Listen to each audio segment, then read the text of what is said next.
Hi everyone.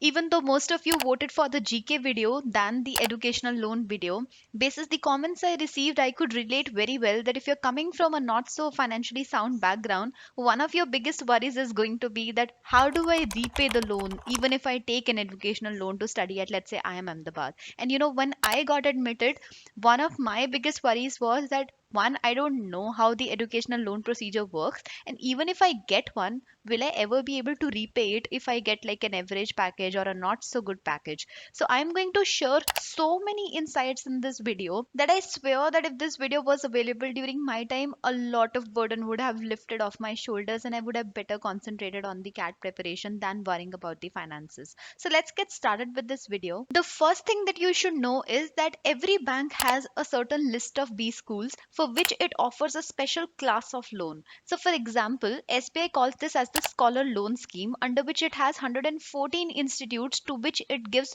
better terms and conditions for the educational loan. I'm going to share those terms and conditions, but what I'm trying to say is that the educational loans that you hear that people are taking to study in any college is different from the educational loan that you get for studying in a top B school. When you get admitted into a B school, that is when you type in your registration number and you see congratulations, you have been admitted to IIM Ahmedabad, you are going to start getting calls from the banks. Similarly, when you receive an IIM Ahmedabad welcome booklet from the institute, there are a lot of pamphlets in there from the banks wherein the terms and conditions of the loans are specified. So you can call them up, have a chat with them. The entire process is very simple. You don't have to go to them and get the bank loan sanctioned. All of it works directly on the phone. I got a call from five banks, including SBI, Central Bank of India, but I eventually took a loan from SBI. Now, there are some branches on campus as well. For example, SBI has this branch on campus at IIM Ahmedabad, but I did not opt for that route, even though most of the people take a loan from that particular branch.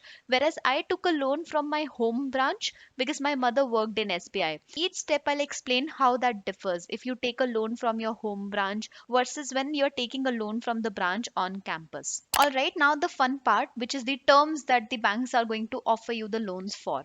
So most banks are going to offer you a loan for around 30 lakhs, whereas SBI offered it for 40 lakhs. The fees during my time for studying 2 years at IIM Ahmedabad was 22 or 23 lakhs. So I took a loan of 25 lakhs. The 30 or the 40 that you're hearing, that's the limit. Out of that, how much loan you want to take depends on you. And when I say that you take a loan of 25 lakhs, that's not the amount that is sitting there in your bank account and you can use it whatever way you want. That's not how it works. The terms that the banks use for this process is called that the loan has been sanctioned to you, but it's not been disbursed to you. The loan gets disbursed to you as and when you say that this is the amount I need for so and so expenses and you produce the proofs for that. So, for example, SBI is going to consider proofs like your educational fee, your books and stationery expenses, your laptop purchasing or upgradation, or any exchange program that you want to go to. Now, when you say that my term one fee at IIM Ahmedabad is 3 or 4 lakhs and you tell the bank to disburse that amount, they are going to give you that amount out of the sanctioned limit and add it to your loan account. This is extremely important because people end up thinking that I am going to pay the interest on 25 lakhs if I take a loan of that amount. No, that's not how it works. Out of the sanctioned limit of 25 lakhs, if the loan that has been disbursed to your account is only 3 or 4 lakhs for your term 1 fee, then the interest is going to get calculated on that amount. And in the next term, when you ask the bank to disburse another 3 or 4 lakhs, then the total will get added and the interest will get calculated on that sum, not on the entire 25 lakhs that you have been sanctioned. And now that I mentioned interest rates, let me show that SBI charged 8.5%, whereas most banks charge around 8 to 8.5% compound interest. When it comes to the bank employees or the son or daughter of a bank employee, you are going to get charged a little less because of the staff conditions that are there in place, but the repayment terms are the same. So around 15 years are offered under SBI, and around 18 years are offered under Central Bank of India, if I'm not wrong. And when I say 15 or 18 years, this time does not include the time that you're studying at a B school. So your repayment begins once you've graduated. You don't have to pay anything while you're studying, only the interest will get accounted on the disbursed amount, like I mentioned earlier. One thing that a lot of people worry about, and I wish someone wrote it on all the portals that offer advice on CAT preparation, is that you don't need any collateral to get an educational loan. This is one of the biggest worries of people, that if my parents don't have a certain income threshold, or if I don't have any collateral to offer, can I get an educational loan? And the best part is that the offer letter from your B school is going to act as a proof that you can afford to take that educational loan and you can repay it as well. So I'm going to put it in bold again.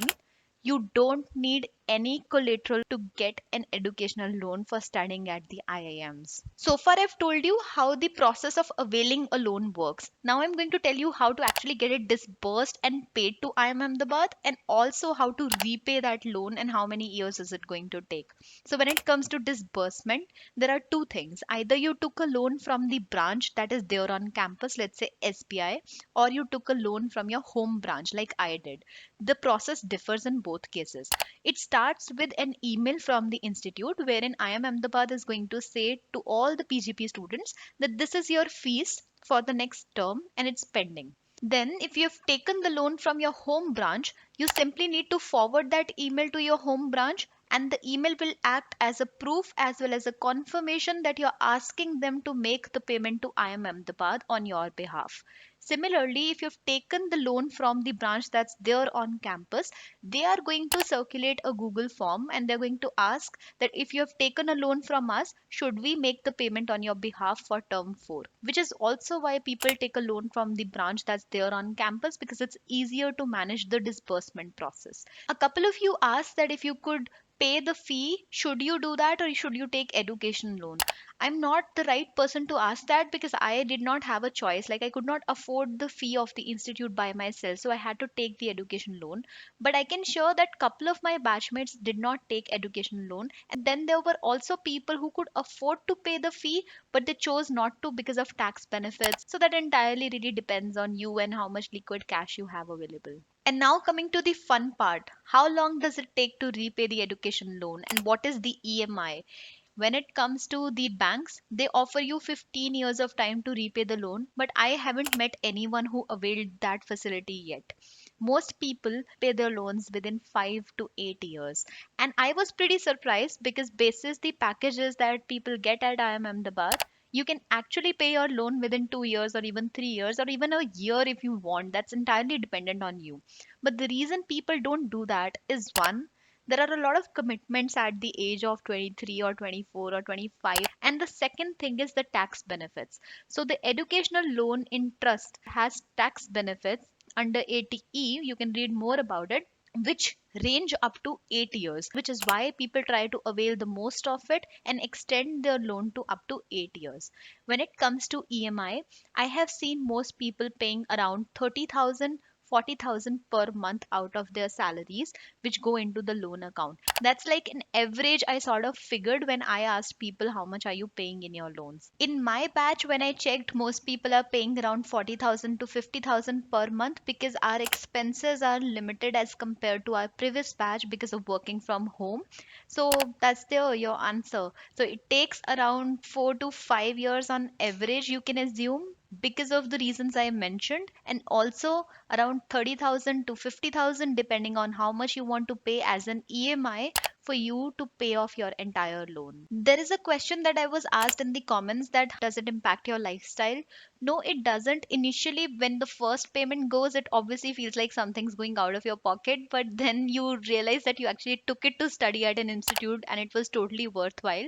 Another question that I was asked is that how do we afford to repay if we don't want to take that much education loan? There are other facilities as well. You get a lot of need as well as merit based scholarships at the IIMs, and you also get a lot of awards. You get cash prizes basis the case study competitions. If you want to check out the video on case studies, I will link it above as well as in the description. And if you want a separate video highlighting what are the scholarships and awards that are given at the IIMs, I can do that as well. So please let me know if you have any follow up questions on this topic as well. Feel free to put it in the comments. I really hope that you got a couple of insights from this video and you are feeling less burdened after watching it. Do let me know your feedback. Thanks for watching it, guys.